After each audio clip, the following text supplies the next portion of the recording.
Hi friends, நம்ம கேழ்வரகு வச்சு ஒரு கொழுக்கட்டை செய்ய போகிறோம். அது எப்படி செய்கிறதுன்னு பார்க்கலாம் வாங்க. ஒரு பேன் எடுத்துக்கலாம்.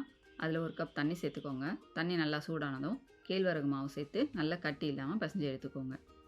இப்போ நம்ம பூர்ணம் ரெடி பண்ணிக்கலாம். 1/4 கப் வெல்லம் சேர்த்து கொஞ்சமாக தண்ணி தெளித்து பாகு காய்ச்சிக்கலாம். அது கூட நுணுக்கின வேர்க்கடலை கலந்து தேங்காய் துருவல், ஒரு பிஞ்ச் ஏலக்காய் தூள் எல்லாம் சேர்த்து மொத்தமாக கலந்து எடுத்துக்கலாம். இப்போ பாருங்கள், பூர்ணம் ரெடி ஆயிடுச்சு. நம்ம இதை எடுத்துக்கலாம். இப்போ பிசைஞ்சு வச்ச கொழுக்கட்டை மாவில் ஒரு ஸ்பூன் நெய், கொஞ்சம் உப்பு சேர்த்து நல்லா பிசைஞ்சு எடுத்துக்கோங்க. இதை ஒரு வாழை இலையில் நெய் தடவி மெலிசா தட்டி அதில் பூர்ணம் சேர்த்து அழகாக மடித்து எடுத்துக்கோங்க. இட்லி பானையில் நம்ம தட்டி வச்சிருந்த கொழுக்கட்டையை அடுக்கி 10 நிமிஷம் வேக வச்சு எடுத்துக்கலாம். 10 நிமிஷம் ஆயிடுச்சு.